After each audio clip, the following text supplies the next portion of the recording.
How are you doing here? It's Mike, and in this video we're going to discuss how to graph a set of parametric equations. And in the last video when I discussed parameters, I just wanted to make a statement first of all, that I was slightly cavalier and I said that x is a function of t and y is also a function of t. That's how I describe this parameter. And then I said t is usually time, and t usually is time. However, it doesn't have to be time. So t can be any independent variable. So this can be, the parameter can be any independent variable. If it specifically states t is time, then you're golden. However, it could be f of alpha, or it could be some function of beta, or some function of anything you want it to be.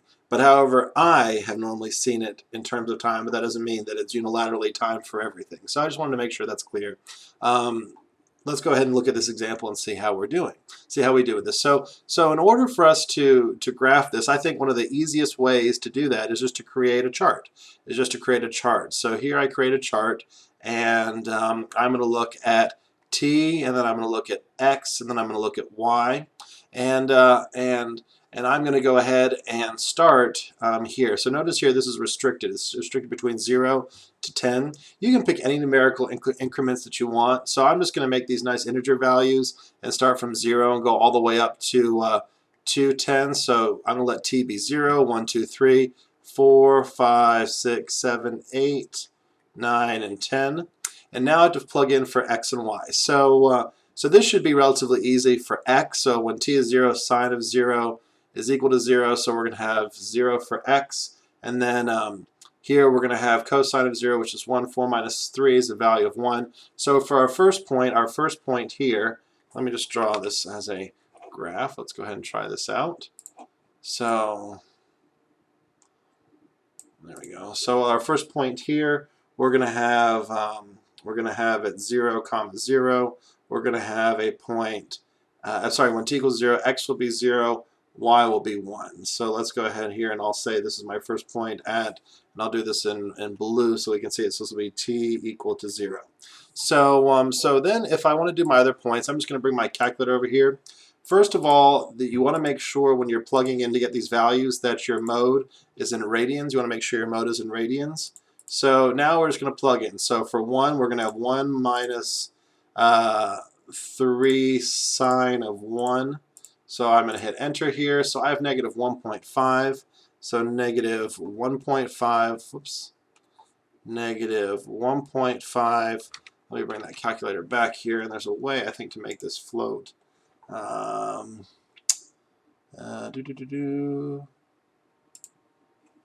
okay, maybe there was a way to make this stay on top, but I guess I cannot do that. Oh, stay, here it is. So yeah, there we go. So I'm going to make this stay on top. So now I'm going to do the cosine. I'm going to do the y function. So I'm going to have 4 minus 3 cosine of 1. Oops, not 5 of 1. And now I have my next point, which is going to be 2. I'm going to round up to 2.4. So I have 2.4. So we're actually going to go back here. I'm going to go back negative 1.5. So this will be negative 1. This will be negative 2, and then we're going to have positive 1, 2, 3, 4, 5, 6, 7, 8. So we're at 1, 2.4. So we're going to have this point approximately right here, and so this will be my t equals to 1 value. So this will actually be curved. So I'm going to recognize the curve is probably going to go something like this. However, it could go like this. So let's go ahead and see our next point before we calculate this. I'm just going to make this a little bit quicker. I'm going to fill in these points. So I'm going to have negative 0.7, and then I'm going to have 5.2 for my second point at 2. So negative 0.7, and then 5.2, 1, 2, 3, 4, 5.2. So we have about this point right here. So we're going to see that this curve is going to start here, going to go over here. It's going to continue like this, and let's keep going. So I'll have here for 3, we'll have 2.6, and this will be a value of 7.0. So I'll get rid of this calculator now. Let's get rid of this calculator. Now I don't need it on top anymore. I'll get rid of that. So 2.6 comma 7.0. So Here we have 1, 2, 3, 4, 5, 6, 7. So 2.6 and 7.0 will be probably about here. So we're going to keep on going. And I'm just going to fill this in rapidly. So we'll have 6.3, comma 6.0. All I did was plug these into my calculator earlier to make these values happen a little bit faster. So I'm sure at this level that that most of us do not need calculator help in plugging into calculators. But if you do, just shoot me an email, and I'll be more than happy to help you figure out these values. So now we have 5.0, and then we have 1.7, and then we have 7.8 and 6.7, and then we have 11.6 and 6.5. So what this is going to look like here is that it's going to do a little curly Q. So 1, 2, 3, 4, 5, 6. So it's 6. We're going to have a value of 6.3. So it's going to look something like this. Blah. So something like this. So something, that's a whole way of looking at it. Let me draw a little bit better. So just trying to be quicker. There we go. Something looks like that. So with parametric curves, we have to indicate direction. So this would be our t equals to 2. This would be our t equals to 3. This would be our t equals to approximately 4. This would be our t equals to 5. This would be t equals to 6 down here. And this is t equals to 7. And then this is t equals to 8. And then t equals to 9 is over here. And then lastly, t equals to 10 is this last point on my curve. So you can be as specific as you want. If you wanted to draw every value of t that had an increment of 0.5 units, you'd be much more specific than this. However, I'm going to use the integer values I said before. One thing you have to indicate with these parametric curves is direction. So notice as we were graphing these, we had a direction that this curve was traveling. Because again, this is a particle. This is a particle that's traveling, and this particle traveling has to have a direction. So we're going to indicate the direction here, and I'm going to use those red arrows to indicate direction.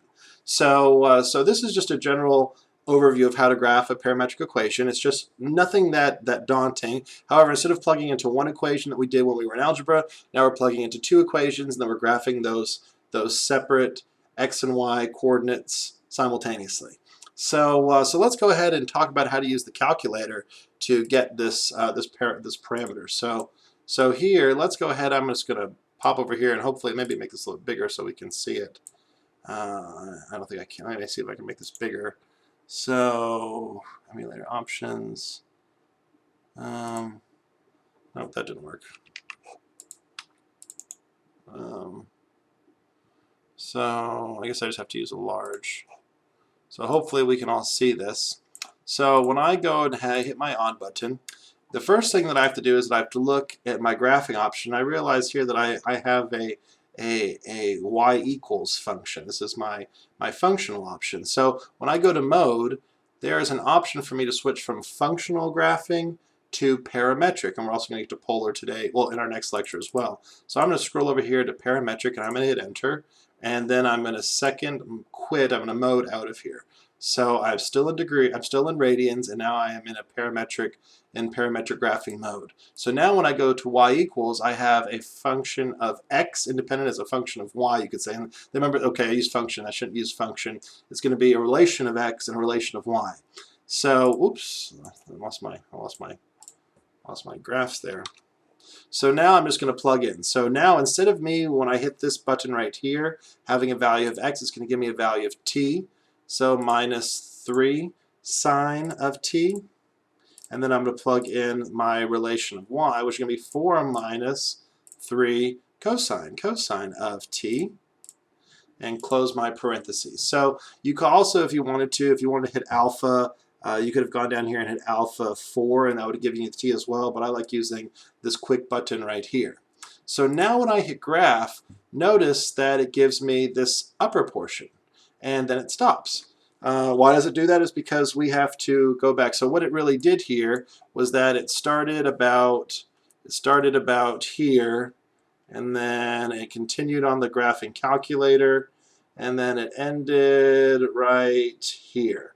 And I believe it ends, and I'm not 100% sure on the programmability of the calculator, it ends right before the relation, sorry, this right before, it becomes right before it would violate the vertical line test. So it sets the parameter such that it graphs a function. So it actually ends right before, I don't know if you can see that, and I've been told, I don't know if this is sure or not, but it looks pretty true, but it ends right before it would violate the constraints and functionality. So if it were to continue on any further, we would no longer have actually no, that's not true at all, because if I look at this definitely violates the rule of function.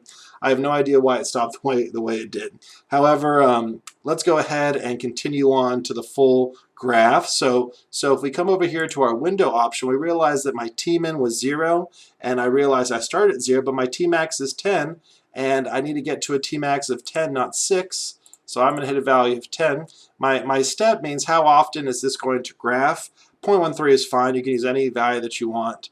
And don't worry about Xmin and Ymin and Ymax now, because that's not as important as for us to identify the Tmin and Tmax. So now when I hit graph, it flips around, I get the curly Q, and then it comes back over, and lastly I have a perfect depiction of what, well, not a perfect depiction, but a pretty good depiction of what I graphed. So that's how you can use your calculator to check what you do by hand, but I recommend going and trying to do it by hand and then using the calculator to confirm.